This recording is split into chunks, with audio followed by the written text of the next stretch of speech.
Halo Sobat Shopee dimanapun Anda berada, baik yang bergabung dalam Shopee Live atau YouTube Shopee Indonesia, saya Nini Effendi dan selamat datang di Talkshow 66, temanya Buah Karya Bangsa di Paris. Kita akan bahas mengenai menggali potensi budaya dan produk Indonesia ke pasar dunia. Nah, yang kita nih sekarang ini lagi di KBRI di Paris, ini sangat bersejarah sekali karena ini kalau saya lihat contekannya, ini sebenarnya KBRI ini sudah berkantor dari tahun 50, kemudian di tahun 63 dulunya ini rumah warga sebenarnya, tapi akhirnya dibeli oleh pemerintah Indonesia di era Presiden Soekarno. Nah, sudah Presiden Indonesia sering, beberapa presiden sudah ke sini, tapi Pak Jokowi masih ditunggu. Untungnya hari ini kita udah ada Wali Kota Solo di sini, karena kita akan ngobrol kenapa kita berada di Paris saat ini. Tapi saya sapa dulu ada narasumber yang sudah hadir bersama kami di sini. Yang pertama tuan rumahnya, Duta Besar Republik Indonesia untuk Prancis, Andorra, Monaco, dan UNESCO, Bapak Muhammad Umar. Pak Umar, terima kasih sudah meng-host kita di sini. Bonjour. Bonjour. Salam untuk semua teman-teman Shopee. Sobat Shopee. Sobat Shopee. Sobat Shopee. Nah, kemudian ada Wali Kota Surakarta, Mas Gibran Rakabumi. Selamat datang, Mas Gibran. Terima kasih, Andini. Kemudian ada founder dan desainer brand Ansu, Andika Pramudya dan Satrio Suwiryo. Hai, selamat datang. Halo, Hai. halo. Dan last but not least juga ada founder dan artistic director Eko Dance Company dan juga budayawan dari Solo, Mas Eko Suprianto. Hai, Mas Eko. Halo, apa kabar? Nah, kita sebenarnya pengen bahas kenapa nih, ngapain sih ada pemerintah kota Surakarta dan juga apa hubungannya dengan KBRI di Prancis ini, dan ada juga keterlibatan dari salah satu department store tertua di Prancis, mungkin di Eropa juga kali, tapi nanti kita akan tanya sama Pak Umar, yaitu BHV Marais dan didukung oleh Shopee Indonesia. Nah, kita coba langsung saja kita lihat tayangan berikut ini.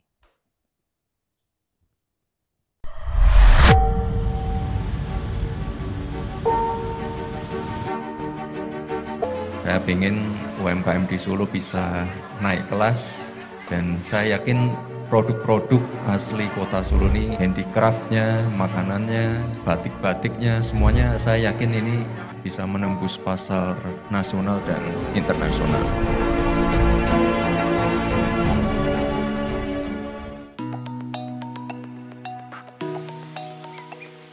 Ini cerita tentang Surakarta, kota dengan jejak panjang peradaban keraton di tanah Jawa.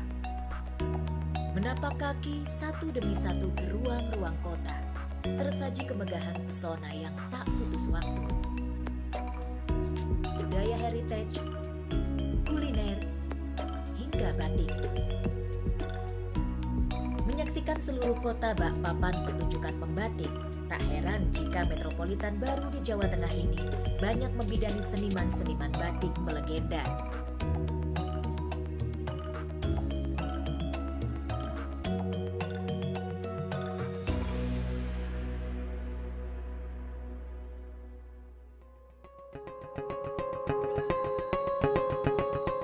Warisan batik Nusantara yang kini diakui UNESCO lahir dari tangan-tangan pembatik lokal asal Surakarta.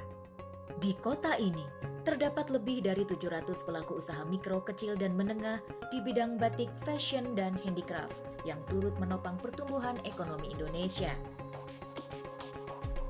Kalau kita hanya berkutat dengan offline, biasanya kenaikan penjualan itu sudah terpatok ya, paling banter tuh 30%, 20% setiap tahunnya. Tapi pada saat kita masuk pasar e-commerce, itu betul-betul kita mungkin bisa menciptakan kenaikan bisa 50% daripada sales yang ada. Karena segmen yang baru itu bisa masuk ke dalam brand kita. Di masa pandemi ini kami ingin mencoba peluang baru, pasar digital khususnya e-commerce. Kami mengikuti Shopee Export untuk merambah pasar nasional maupun global. Pada awalnya kita fokusnya adalah retail. Kita ada beberapa store di Jakarta. Kemudian pandemi melanda, kita beralih strategi untuk marketing. Kemudian kita beralih kepada marketplace untuk berjualan karena tidak banyak pembeli yang datang ke store. secara retail, jadi kami beralih menggunakan marketplace seperti Shopee. Satu jalan agar UMKM lebih siap merengkuh pasar global, pemerintah Kota Surakarta bersama Shopee Indonesia, Kedutaan Besar Republik Indonesia di Perancis, dan BHV Mare melahirkan sejumlah pameran bertajuk Java in Paris. Pameran ini adalah bagian dari program Shopee Export. Dihelat mulai 8 Juni hingga 17 Juli di Le BHV Mare, pameran akan mempertontonkan pergelaran budaya karya koreografer asal Surakarta, Eko Supriyanto, sebagai pembukanya. Pergelaran ini menampilkan beragam tari, mulai dari garapan baru tari Serimpen Gangsal, garapan baru tari dan gulungan wayang, cuplikan fragmen wayang orang Perang Kembang, dan berpadu dengan kerakyatan tari Bali, Bale Ganjur. Selain melibatkan puluhan pekerja seni asal Solo, pergelaran budaya ini juga akan dimeriahkan oleh penampilan artis asal Indonesia di Paris, Anggun. Kami betul-betul senang karena produk kami ternyata lolos di dalam kurasi tersebut untuk ikut dipamerkan di dalam pameran Java in Paris. Dan pameran ini diselenggarakan di Paris, sehingga kita bisa mendapatkan animo daripada customer-customer yang ada di Paris. Kami bangga Janinen bisa diberi kesempatan dan lolos kurasi pameran Java in Paris dengan Shopee. Ini adalah momen yang sangat berharga, kesempatan mengenalkan produk kami di pasar internasional. Saya bangga dan bahagia sekali dapat terpilih menjadi salah satu produk lokal yang terkurasi untuk pameran exhibition Java in Paris di bulan Juni.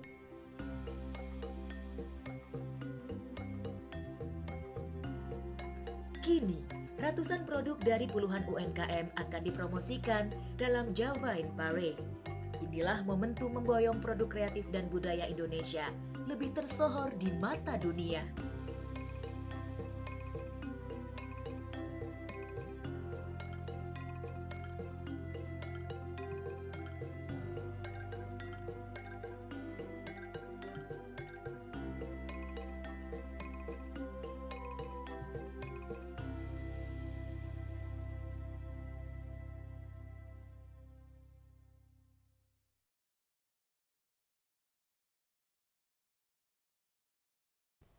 Dari tayangan tadi kita lihat bahwa pemerintah Kota Surakarta ini sudah mempersiapkan sesuatu yang hubungannya adalah UMKM dari Kota Solo dibawa ke Perancis ini. Sebenarnya kira-kira apa ya? Dan kita akan bahas lebih lanjut lagi potensinya, kemudian apa yang bisa dikerjakan berikutnya. Dan sebenarnya tuh kalau ada di Perancis ini nih keistimewaannya itu seperti apa? Saya langsung saja ke Pak Umar sebenarnya nih Pak Umar. Kalau kita lihat tadi di tayangan yang kita saksikan sebelumnya, produk UMKM Indonesia ini nih bisa dibilang menarik buat konsumen di Perancis ini. Sebenarnya selera marketnya seperti apa sih Pak? Perancis ini di Perancis ya, konsumen itu tidak hanya perlu visual, tapi juga perlu sensoris. Jadi kalau terhadap produk, apalagi yang terkait produk-produk fashion misalnya atau produk kreatif, dia perlu juga bisa selain melihat, dia perlu merasakan, dia perlu bisa menyentuh, dan juga yang juga esensial, dia itu ada keinginan untuk mengetahui ceritanya. Jadi tidak hanya melihat visual lalu dia akan tertarik dan ingin mempunyai, tapi dia ingin juga yang esensial tadi dia bisa menyentuhnya dan dia tahu story-nya. Jadi dia apresiasi banget. Ini sebenarnya apa sih story di balik produk ini? Wow, okay. Jadi di situ kita bisa mencoba, saya kira, menerjemahkan kalau kita ingin menampilkan sesuatu di Paris atau di Perancis ini. Yang kedua juga standarnya tinggi karena dia kan jadi barometer. Kalau teman-teman mengetahui ada berbagai fashion show. Ada Paris Fashion Show, ada New York, London, Milan, 4 besar di dunia. Semua berasal dari sini. Semua berasal dari sini, bahkan di abad 19, tahun 1850-an itu awalnya sebetulnya dari para kreator penjahit yang hanya menyiapkan karya-karya fashion untuk para aristokrat, raja dan keluarganya. Mulainya dari sana. Tapi setelah Revolusi Prancis itu semua republik jadikan demokrasi dan lain-lain, dia menjadi satu pameran yang dibuka untuk umum. Backgroundnya dari sana. Lalu sejarah singkatnya mulailah itu diikuti oleh beberapa pusat mode dunia lainnya, termasuk New York, London, dan Milan. Terutama karena waktu itu ada perang dunia di sini, dibikin di Amerika dan lain-lain. Itu, dan juga mungkin kalau nyambung tadi yang kenapa kita buat di sini tadi, karena kita kalau bisa masuk ke sini tentunya bukan semata-mata masalah gengsi yang naik, karena kita bisa menembus pasar yang demikian sophisticated, yang canggih, yang tidak mudah untuk setiap orang masuk, tapi juga mengangkat ranking dari karya-karya anak bangsa, karya-karya Indonesia masuk ke pusat mode dunia, pusat kiblatnya bukan hanya mode tapi juga berbagai karya kreatif. Ya, kalau nyambung lagi kenapa kita bikin dengan BASW ini bukan hasil kesepakatan kemarin sore. Prosesnya kurang lebih sejak 2 tahun, bahkan ketika saya masih dalam proses untuk ditugaskan ke Paris, kita sudah mulai adakan pendekatan, kemudian pembicaraannya lebih serius dengan BASW yang tadi sebut salah satu yang tertua, sudah 160 tahun, dan ada puluhan ribu outletnya di seluruh Perancis ini. Dan di tempat kita mau adakan pameran untuk Solo dan juga karya-karya kreatif Indonesia lainnya, ini besarnya kira-kira 45.000 square meter, 8 lantai. Di lokasinya itu Paris 1, berarti titik pokoknya center. Pusatnya lah ya itu. Pusatnya. Dan itu berarti nggak sembarang dong Pak bisa masuk, Tidak mendisplay. sembarang. Exactly. Seperti saya bilang tadi, karena dia sophisticated, dia juga tidak menerima siapapun atau bisa diizinkan masuk untuk ke arena ini, harus melalui yang secara simpel itu kurasi dari pihak Prancis. Dalam hal ini BASW Mari punya tim kurasi, bukan hanya ahli pemasarannya, ahli riset pasarnya Prancis, tapi juga ahli di bidang-bidang yang akan ditampilkan. Misalnya kita mau menampilkan fashion atau karya lukis atau karya kerajinan tangan, dia punya ahli-ahli yang mengkurasi. Menurut dia kira-kira kriterianya ini masuk nggak, bisa diterima atau tidak oleh publik Prancis. Nah ini Pemkot Solo bisa masuk tapi ke sini. Alhamdulillah. Jadi bukan yang dikurasi oleh pihak Prancis ini bukan dari kota mana di Indonesia, tapi karyanya apakah bisa diterima oleh publik Prancis. Nomor 1 itu. Dan alhamdulillah Solo, karya-karya yang dibawakan dari Solo ini ada lebih dari 1.200 kira-kira item yang nanti akan bisa ditampilkan selama pameran di Paris ini. Kira-kira 1 bulan lebih. 1 bulan. Nah Mas Wali, kalau gitu persiapannya apa dari Pemkot Solo sendiri untuk bisa nembus pasar Eropa ini? Kan yang tadi dibilang Mekahnya gitu, terus dari gitu juga nggak mudah sebenarnya. Tapi persiapannya seperti apa? Ya, persiapannya udah cukup lama ya. Kebetulan kita sudah 1 tahun lebih di Solo itu ada kampus Shopee Export. Jadi dan hari ini kita dapat kesempatan untuk membawa produk-produk terbaik kita ke Paris. Ya, terima kasih sekali Pak kesempatannya, dan kita juga dapat kesempatan untuk para budayawan kita, seniman kita untuk perform. Jadi kita benar-benar ingin mengenalkan kebudayaan kita. Kita ingin membawa ya nama Solo ini bisa dikenal di mata dunia lah. Saya tahu mungkin yang orang-orang mungkin kenalnya Bali. Tapi Solo ini saya kira tidak kalah. Dan saya yakin juga, ini kebetulan kalau Mas Eko, Pak Umar, saya batiknya pakai motif yang beda-beda, punya filosofi sendiri-sendiri. Nah ini besok kita showcase-kan, kita kenalkan ini kenapa motifnya beda-beda. Kemarin juga teman-teman dari BHSW juga sempat saya antar ke beberapa pabrik di kota Solo. Kita kenalkan kenapa harganya bisa ada range yang 500 sampai puluhan juta. Kita pengen mereka tahu apa step by step pembuatan batik itu seperti apa. Dan sekali lagi, setiap motif, setiap warna yang ada di batik itu sendiri yang kita pakai ini punya filosofi sendiri-sendiri, dan itu yang membuat apa ya, batik itu kaya.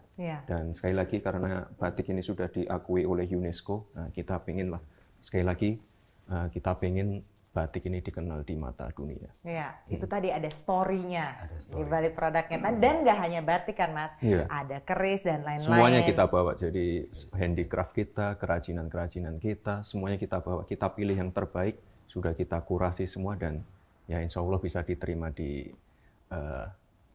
tempat yang luar biasa ini ya Pak ya. Dan yang menarik kayak gini mungkin Mas Gibran, perlu orang tuh perlu juga tahu culture tuh di sini kan dihargain banget di Perancis. Nah Solo juga sebagai kayak batik kan ini sebagai identitasnya Jawa gitu, identitasnya Solo gitu. Itu yang juga mungkin ada kemiripan gitu. Culture tuh benar-benar sangat diapresiasi tinggi sekali gitu. Mungkin Mas Gibran bisa jelasin deh, benar nggak sih seperti itu, memang itu identitasnya gitu? Iya, makanya kita nanti benar-benar all out ya Pak ya. Ada mungkin satu ruas jalan yang kita tutup untuk nanti Mas Eko perform bersama teman-temannya, dan ya itu tadi mengenalkan budaya kita. Dan kalau kita lihat Mas Eko ini sudah berkali-kali melakukan gladi bersih. Nah ini nanti di puncak acaranya semoga nanti sekali lagi kebudayaan kita bisa dikenal di mata dunia. Ya, culture-nya benar culture dari Jawa Tengah, dari Solo-nya di sini. Nah, mungkin Pak Umar jelasin, ada program kah Pak Umar dari KBRI sendiri untuk bisa mempromosikan produk kreatif dan budaya kita nih yang selama ini udah dijalankan seperti apa sih? Iya, jadi masih nyambung dulu dengan program yang dibawa oleh Solo kali ini. Kita juga untuk mengisi kegiatannya selama sebulan lebih ini, di tiap weekend kita adakan workshop. Antara lain di BHSW di gedung pameran kita, antara lain adalah workshop membatik. Jadi nanti ada bimbingan terhadap masyarakat yang tertarik untuk merasakan sendiri dan menyaksikan bagaimana membatik, dan mereka bisa praktek, akan diberi kursus kilat sehingga merasakan bagaimana seni membatik itu sehingga terjadi atau menghasilkan karya-karya yang saya bangga, bagus-bagus dan bisa kita tampilkan dengan baik. Tapi secara umum kita aktif mempromosikan budaya. Kalau di Perancis ini alhamdulillah memang seperti tadi disampaikan Mbak Dini, itu apresiasi budayanya tinggi. Kita ada beberapa kegiatan di 4 universitas perguruan tinggi di sini sudah punya program resmi kuliah mengajar bahasa Indonesia. Banyak mahasiswanya, dan kita juga di KBRI membuat kursus bahasa Indonesia untuk penutur asing itu. Tahun ini pesertanya sudah 260-an. Tahun lalu wisuda Desember 290-an untuk dari satu level ke level lainnya. Dan juga ada 4 universitas lagi yang punya jurusan etnomusikologi, itu mengajarkan gamelan dan wayang, atau wayang kulit tampilan, sampai sudah ada yang Every terakhir di Nanterre juga University sudah menampilkan pagelaran wayang kulit dengan dalang orang lokal, pakai bahasa lokal. Tapi yang unik, kalau teman-teman sempat ikut di pemberitaannya, tetap bisa membuat di saat goro-goronya itu bisa membuat orang lokal ketawa dengan guyonan punakawan dalam bahasa Perancis. Wow. Jadi bisa collab lebih lanjut lagi dong nih Pak sama Pemkot Solo. Intinya saya kira ini karena hubungan antar negara itu dasarnya akhirnya yang sustainable, yang jangka panjang adalah budaya, saling pengertian antar culture satu sama lain. Dari atas itu kita bisa yakin hubungan lainnya, ekonomika, untuk kerjasama pertahanan kah, untuk kerjasama budayaan atau pendidikan yang lain itu akan lebih solid dan berjangka panjang karena ada apresiasi budaya satu sama lain. Ya. Jadi soft diplomacy Indonesia Soft juga diplomasi menjadi core-nya dari kerjasama yang saling menguntungkan di berbagai bidang. Dari Mas Gibran, ekspektasinya apa nih? Sebulan loh Mas di BHP ini untuk UMKM Solo. Apa kira-kira ekspektasinya? Ya, ini luar biasa sekali ya Pak. 1 bulan itu ya waktu yang cukup lama. Kita punya kesempatan untuk men-showcase-kan produk-produk terbaik kita. Ya harapannya warga lokal atau manapun itu bisa menerima produk-produk kita. Dan sekali lagi kita pengen mengenalkan terutama batik ya. Jadi apa? Jenis-jenis batik, filosofi-filosofi di baliknya, dan kita pengen warga Paris juga mungkin nanti bisa berkunjung ke kota Solo dan ya lebih mengeksplor lagi lah apa yang kita punya di Solo ini. Ya. Jadi kita tadi udah dengar gimana Solo goes to Paris, nanti kita tunggu Paris goes to Solo, tapi salah satu produk yang dibawa ada produknya Anso. Nah guys, gimana nih? Dibawa loh produk kalian ini ke Paris, rasanya gimana? Coba silakan Dik. Iya, pertama sih kita pasti sangat bangga ya Pak, karena ini buat kita sebagai pelaku industri kreatif itu sebagai satu momentum yang sangat besar untuk kita untuk bisa menampilkan karya kita, bisa juga menampilkan batik yang merupakan identitas budaya bangsa gitu. Kita juga berusaha menampilkan koleksi yang memang nggak hilang dari identitas budaya bangsa sendiri. Jadi koleksi kalian gimana? Coba kasih sneak peek apa sih yang di ini nih di share oleh Ansu gitu di sini dalam perhelatan ini? Jadi kita keluarin 2 koleksi. Satu khusus yang kita buat untuk Le BHP Marais yang memang jaringan dari Galeri Lafayette Paris. Itu kita bikin koleksi khusus yang memang akan dijual di sini. Batik nih. Batik. Lalu kita juga akan bikin koleksi yang memang akan digunakan untuk opening ceremony di Lafayette Paris nanti. Itu kita akan bikin koleksi yang lebih custom made. Jadi memang lebih bersentuhan dengan Indonesia. Tetap bersentuhan dengan budaya bangsa dan batiknya sendiri. Oke, ini apa? Dan nggak hilang batiknya. Oke. Batiknya khusus ini batik Solo. Iya. Oh wow. Oke, terus tapi kemudian lebih kontemporer sih. Lebih modern lagi sih. Lebih modern. Lebih modernnya kayak gimana? Jadi kita memang buat batik yang desainnya memang yang saat ini memang masih masuk di tren Paris saat ini gitu. Tanpa menghilangkan identitas budaya batik sendiri gitu. Jadi masih kekinian. Iya, masih kekinian. Tapi ada nilai budaya Indonesianya, ada Solonya. Nah, persiapannya kalian gimana untuk ikut ini? Nah, untuk persiapan sih kita riset dulu ya, tren apa yang sekarang lagi berjalan di kota Paris saat ini. Tanpa ada kita hilangin unsur budaya batiknya bangsa juga gitu. Sampai saat kita bikin koleksinya memang yang wearable untuk masyarakat Paris saat ini. Kan kamu yang gambarkan Satria, itu kamu gimana kayak apa ya tektokannya supaya jadi ini supaya nggak menghilangkan nilai budaya tapi tetap kekiniannya gitu loh. Kita sih berdua selalu sharing sih. Kalau ketika kita mendesain, kita selalu kayak apa nih maknanya dari desain kita ini gitu. Dan kita selalu kayak buat konsep supaya kayak budaya Indonesia itu sentuhan batiknya itu tetap ada. Baik, oke, ini kalau nggak salah juga kalian sempat tektokan sama Mas Eko juga. Aku tahu karena aku ikutin behind the scene-nya. Mas Eko merupakan budayawan tadi dan juga koreografer. Mas, mungkin boleh di-share Mas, kalau misalnya nanti memperkenalkan budaya Solo, terutama juga walaupun ada touch budaya lain, seperti apa nanti yang akan disaksikan? Oke. Jadi sebetulnya Pemkot Solo dan juga Mas Gibran ini tidak sembarangan memilih dan akhirnya BHP karena relasi Indonesia dan Perancis sudah lama, di 1889 kita tahu ada 4 penari Langendrian yang juga datang ke Paris waktu itu dan juga membuka kampung Jawa. Jadi Ibu Sarikem yang dari Mangkunegaran itu menarikan 4 Langendrian dan juga dengan Serimpi dari Mangkunegaran. Jadi budaya sudah dikenalkan dari lama oleh Indonesia dan Prancis terutama Pemkot Solo, Jawa ya, Surakarta. Tapi kita dengan upgrading yang lebih baru jadi kita tidak hanya mengenalkan tradisi yang sudah ada, yang masih sustain sampai sekarang dan diteruskan oleh generasinya, tetapi juga sebetulnya dengan pemahaman bahwa asupan kolaborasi antar bidang dan juga terutama dengan UMKM, dengan batik, dengan gamelan, dengan wayang, kita coba tampilkan semuanya dengan pola-pola yang Mas Gibran dan juga Pemkot Solo lebih upgrade gitu. Karena kalau dulu kan masih yang pelanggan dirian 4 orang gitu misalnya tahun 1889 itu, sekarang kita coba upgrading supaya yang kita tampilkan nanti bisa diterima oleh masyarakat Paris dan menjadi repositioning lagi bahwa kita di Indonesia, terutama di Surakarta, itu sangat paham dengan bagaimana regenerasi dari capaian-capaian regenerasi yang akan meneruskan tradisi yang kita punya.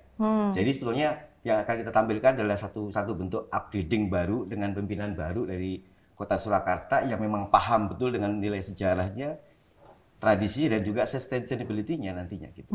Oke. Nah, ini kalau tadi dibilang sebenarnya kita udah makin progressing gitu kalau di sini. Kalau Mas Eko sendiri ngelihat di Indonesia gimana? Aku pernah ingat Mas Eko cerita semenjak Mas Gibran wali itu jadi banyak wayang orang segala macam. Jadi apresiasi generasi muda terhadap seni itu makin lama makin makin benar-benar ngerembes gitu loh ke dalamnya. Seperti apa sih Mas sebenarnya? Sebetulnya dengan digital era sekarang ya, Mas Gibran juga munculkan dengan Gibran TV tidak hanya sebatas masuk dalam era digital, tapi juga masuk betul-betul ke generasi-generasi yang memang sudah pastinya nggak gaptek gitu.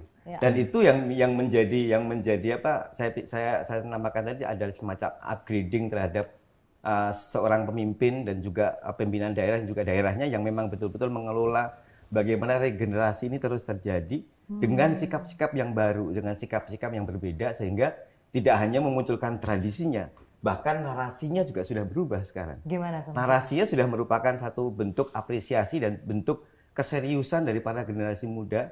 Ya, wali kotanya juga muda, jadi betul-betul sangat masuk ke dalam ranah itu sehingga capaian yang ingin dicapai oleh Pemkot Solo dan juga kami sebagai seniman dan budayawan di Solo adalah bagaimana sebetulnya ini bisa menjadi satu kerja kolaborasi yang bareng-bareng antara pemerintahan dan juga dengan para seniman. Dan itu terjadi di era sekarang. Makanya saya yakin banget dengan penampilan kita nanti bahwa upgrading itu menjadi penting. Tidak hanya menarasikan hal-hal yang lama, tapi narasi-narasi baru bagaimana generasi muda dan juga pimpinan daerah dan juga daerahnya Pemkot Solo dalam hal ini masuk betul-betul ke dalam sisi yang paling lini dari teman-teman di generasi muda sekarang. Tapi nggak mengubah, cuma berevolusi gitu kali ya dari budayanya, dari desainnya kalau dibilang gitu kan. Nah, nanti kalau kalian nih apa yang kita bisa nantikan dari AMSU kehadirannya di sini? Untuk koleksi yang kita buat untuk Lebek Cimare itu kita bikin koleksi memang kita ambil dari motif-motif batik Solo juga, tapi yang udah lebih modern Mas gitu. Jadi yang memang udah bisa. Lama tuh Dik ini. Risetnya itu lama banget ya. 6 bulanan untuk riset batik sendiri. Wow. Jadi kita bikin motif yang memang motifnya akan lebih modern ya jadinya. Dan kita juga sebelumnya riset dulu juga sih market di Paris ini gimana gitu. Seperti apa sih memang marketnya? Kalau untuk di Paris kan karena yang udah kita tahu Pak, itu semua kan mereka suka sesuatu yang punya jalan cerita gitu. Jadi kita juga pakai motif-motif yang memang bisa nyampe batiknya ke masyarakat Paris juga gitu. Jadi memang semuanya udah dipikirin sedemikian rupa. Sampai warna pun juga kayak gitu ya. Iya, dan untuk warnanya. Itu warna pun ya. Warna pun kita juga udah tektokan sama dari BXP-nya juga. Ada beberapa request yang memang mereka minta juga untuk warnanya sendiri. Oke, jadi ada sesuai dengan demand-nya dari marketnya. Mas, ekspektasinya apa dengan nanti ini kita launching di sini? Saya merasa perlu banget ini diketahui oleh publik di Indonesia maupun di Prancis bahwa sebetulnya yang saya katakan tadi tradisi itu selalu berevolusi dan juga berinovasi. Termasuk tadi buat masalah batik misalnya, tidak hanya batik itu bagaimana bisa menjadi mengkini atau kekinian, tapi tetap ada narasi filosofi tadi yang disampaikan Mas Gibran, pentingnya narasi itu. Terus juga actual action-nya akan terjadi ketika kalau wayang kulit sudah dijadikan bahasa Prancis. Nah sekarang bagaimana sebetulnya ada workshop nanti di BHV tentang batik. Nah ini sebetulnya ekspektasi kami adalah bagaimana, kalau saya selalu bilang bahwa saat ini kita perlu upgrading tentang semuanya gitu, termasuk bagaimana di tahun 1889 itu ada salah seorang pembatik dari Solo juga membatik sapu tangan yang kemudian dibagikan dan kemudian sangat terkenal di saat itu untuk batik. Sekarang mungkin juga sudah saatnya kita juga memperkenalkan narasi, bagaimana narasi membatik dengan cara membatik yang asli dengan workshopnya, tanpa menghilangkan substansi filosofinya, tanpa menghilangkan substansi pewarnaannya, dan bagaimana step by step membuat batik tadi. Ini menjadi penting karena saat ini juga orang narasi tadi penting menjadikan narasi sebagai satu bentuk aktual yang nyata, sehingga mampu masuk betul-betul ke dalam batiknya, tradisi yang kita punya di Indonesia, di Solo terutama gitu.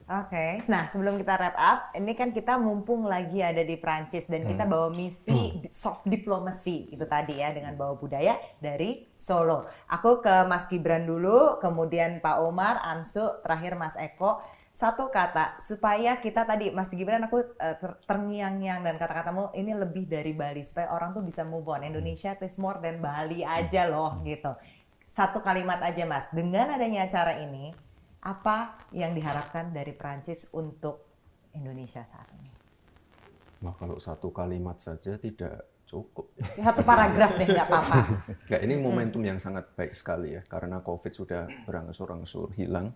Dan Solo di tahun ini banyak sekali kesempatan untuk mempromosikan kotanya ke seluruh dunia. Kita hari ini dapat kesempatan untuk men-showcase-kan produk kita di Paris. Kita juga dapat kesempatan untuk menjadi tuan rumah ASEAN Para Games.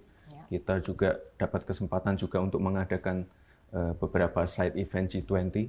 Jadi ini kesempatannya banyak sekali dan ini benar-benar momentum yang sangat pas sekali untuk bangkit. Dan sekali lagi di momen yang sangat baik ini kita senang sekali bisa menggandeng anak-anak muda, dibantu juga dengan KBRI, para budayawan. Ini kesempatannya banyak sekali. Ini makanya saya mendorong semua pelaku UMKM, teman-teman yang fokus di produk-produk lokal, ayo ini saatnya bangkit dan kesempatannya banyak sekali di tahun ini. Makanya saya mendorong semua anak-anak muda, pelaku UMKM, jangan menyerah, ini waktunya untuk bangkit. Ambassador? Ya, kreatif industri itu di Perancis pangsanya besar, hampir 3% dari GDP-nya, produk domestik brutonya Perancis yang 2,6 triliun dolar, jadi 150-an miliar dolar setahun. Dan karyawannya, pekerjanya ada lebih dari 1 juta. Artinya ini padat karya. Nah, kenapa dia bisa jadi Mekah atau kiblatnya karya kreatif, terutama fashion, kuliner, dan karya-karya seni lain? Karena ekosistemnya itu solid, dari mulai desainer, sumber daya manusianya, pendidikan tentunya masuk di situ, kemudian supportingnya itu yang menjaga kelestariannya. Kalau sekarang itu kita tidak hanya bisa bicara tradisi, akarnya, filosofinya, tapi juga digitalisasinya. Itu mendukung sehingga dia bisa sustain, lestari, terus bisa berinovasi dan mendapatkan apresiasi dari publik. Jadi saya kira harapan saya dan tentunya teman-teman bisa juga nanti share, menjaga ekosistem ini tetap bisa tumbuh bareng-bareng sehingga tidak hanya dari filosofi, apresiasi, tapi juga acceptance dari publik untuk terus mencintai, belajar. Orang Prancisnya sendiri mengapresiasi, mau belajar menari, main gamelan dan mendalang. Jadi tentunya itu satu insentif besar buat anak muda bangsa kita, generasi yang untuk menuju Indonesia emas ini ikut juga membangun ekosistem kemajuan bersama bangsa. Ansu? Kalau mungkin ini sebagai momentum untuk UMKM untuk bisa punya pasar global. Karena kayak kita tahu kan ini justru dengan bantuan banyak platform seperti khusus Shopee ini bisa punya bisa untuk market bisa lebih global, untuk bisa mencapai pasar lebih besar lagi. Jadi udah tanpa batas ya sekarang. Oke, Mas Eko? Bagi saya sih UMKM dan juga industri kreatif atau para pekerja kreatif sudah mulai harusnya bisa sadar dan juga bisa mulai membuka diri untuk bisa berkolaborasi dengan semua pihak, termasuk dengan pemerintah daerah gitu misalnya, atau pastinya dengan itu capaian nasional dan juga internasional dengan diskurs yang lebih global pastinya akan lebih bisa mencapai harapan kita. Bagi saya yang paling penting sekarang adalah bagaimana sebetulnya tidak hanya menampilkan showcase lagi, tapi sekali lagi upgrading-nya harus kembali lagi kita kembalikan ke Indonesia. Apakah bisa? Teman-teman Prancis akan banyak belajar tentang gamelan, tentang batik, tentang tarian, seni pertunjukan yang kita punya untuk ke Solo, untuk ke Jawa, untuk ke Indonesia. Itu mungkin menjadi salah satu trigger juga bagaimana sebetulnya kolaborasi di nasional kita sudah sangat kuat. Kita bisa buktikan bahwa produk industri kreatif kita semuanya sangat unggul gitu, dan itu bisa menjadi satu diskurs yang tidak hanya dari aksi-aksi showcase, tapi juga aksi-aksi riset, aksi-aksi pendidikan, aksi-aksi yang berhubungan banyak dengan elemen dan kolaborasi itu menjadi nomor satu. Iya, mudah-mudahan ini pembuka jalan makin banyak kolaborasi juga, ya Mas ya. Ya Pak Ambassador ditunggu lagi nih kolaborasi berikutnya dan matur nuwun. Merci beaucoup atas waktunya, gentlemen. Dan itu tadi Talkshow 66 Talkshow, buah karya bangsa di Paris, menggali potensi budaya dan produk Indonesia ke pasar dunia. Saya mengucapkan terima kasih kepada seluruh narasumber dan juga Sobat Shopee yang bergabung bersama kami di Shopee Live dan YouTube Shopee Indonesia. Semoga ini menjadi pintu masuk, menjadi mungkin leeway supaya UMKM Indonesia terus mendunia dan terus berevolusi. Dan juga nanti tentunya akan ada program Java in Paris yang dihadirkan untuk mempromosikan produk kreatif dan budaya Indonesia ke pasar Eropa di Paris, Prancis. Saya Nini Effendi undur diri, terima kasih atas kebersamaannya. Jangan lupa tune in terus di social medianya pemerintah Kota Surakarta @pemkot_solo, @pemkot_solo, KBRI Paris di @IndonesiaInParis, sekali lagi @IndonesiaInParis, dan juga di Shopee Indonesia tentunya @Shopee_ID, @Shopee_ID untuk tahu lebih lengkapnya. Terima kasih, sampai jumpa.